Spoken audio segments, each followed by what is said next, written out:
मित्रांनो, राज्यामधील सर्व शेतकऱ्यांसाठी एक अतिशय महत्त्वाची सूचना आहे. तर ती सूचनामध्ये कोणती, की ज्या शेतकऱ्यांनी अद्याप देखील ई-के-वाय-सी केलेले आहे किंवा ज्या शेतकऱ्यांचा विकी नंबर जनरेट झालेला आहे, परंतु त्या शेतकऱ्यांच्या खात्यामध्ये अनुदानाचं वितरण झालं नाही, तर याच्या मागचं नेमकं कारण काय? तर मित्रांनो, आता ज्यावेळेस तलाठीच्या माध्यमातून तहसील कार्यालयामध्ये यादी अपलोड होतात ना, आणि त्या यादी अपलोड झाल्याच्या नंतर तुम्हाला विकी नंबर मिळतो.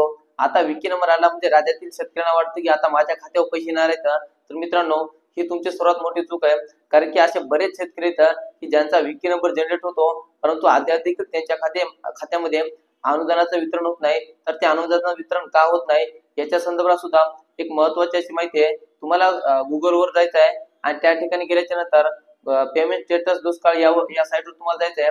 त्यावर गेल्याच्या नंतर तुम्हाला विकी नंबर टाकून तुमचं स्टेटस चेक करायचं आहे की तुमच्या नावावर खरंच पैसे पडले का किंवा पडले नाही तर का पडले नाही, अशा प्रकारची माहिती तुम्हाला त्या ठिकाणी चेक करायची आहे.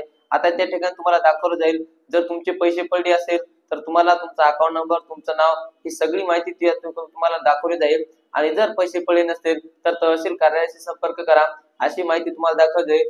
ज्या शेतकऱ्यांना अशा प्रकारची माहिती दाखवली जात आहे, तर अशा शेतकऱ्यांच्या खात्यामध्ये कोणतेही पैसे जमा झाले नाहीत, तर त्या शेतकऱ्यांनी आपल्या जवळच्या तहसील कार्यालयाशी संपर्क करा. आता हे नेमकं कसं बघायचं की पैसे पडले किंवा न पडले, याचीच माहिती आपण या व्हिडिओ मधून बघणार आहोत. आता नेमकं तुम्ही तुमच्या मोबाईल सुद्धा बघू शकता. तुम्हाला कोण्या कार्यालयात जाण्याची गरज नाही किंवा तलाठ्याकडे जाण्याची गरज नाही. तुम्ही स्वतः घर बसल्या तुमच्या मोबाईल बघू शकता. आणि याच्यामध्ये स्टेटस मध्ये जर तुम्हाला तुमचं नाव, पैसे वगैरे सगळं दाखवलं तर तुम्हाला काही करायची गरज नाही. आणि जर याच्यामध्ये तुम्हाला जर सांगितलं असेल की तहसील कार्यालयाशी संपर्क करा, तर तुम्हाला मात्र तहसील कार्यालयामध्ये तुमचं आधार कार्ड आणि बँकेचं पासबुक घेऊन जायचं आहे आणि तिथून तुमची त्रुटी दूर करायची आहे. आता हे नेमकं कसं बघायचं याचे आपण या व्हिडिओद्वारे बघू. तर मित्रांनो, याच्यासाठी तुम्हाला तुमच्या क्रोम ब्राउझर मध्ये जायचं आहे आणि या ठिकाणी गेल्याच्या नंतर दुष्काळ पेमेंट स्टेटस असं नाव टाकून तुम्हाला सर्च करायचं आहे. आता हे नाव टाकल्याच्या नंतर यामध्ये तुम्ही पाहू शकता, तर पहिली जी काही वेबसाईट ओपन आहे तुमच्या समोर, तर त्याच्यामध्ये चेक युअर पेमेंट स्टेटस यावरती तुम्हाला क्लिक करायचं आहे. आता यावर क्लिक केल्याच्या नंतर तुम्हाला तुमचा जो काही विकी नंबर आहे 12-15 अंकी, तर तो विकी नंबर तुम्हाला मागितला जाईल.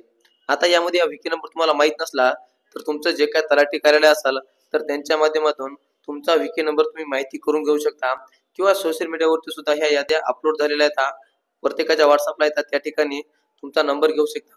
तो नंबर टाकून तुम्हाला सर्च या बटनवरती क्लिक करायचं आहे.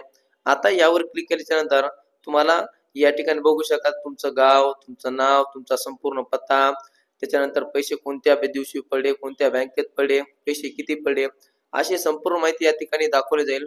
आता हे जर सगळं व्यवस्थित माहिती दाखवत असाल तर समजून जायचं की तुमच्या खात्याला पैसे जमा झाले आहेत.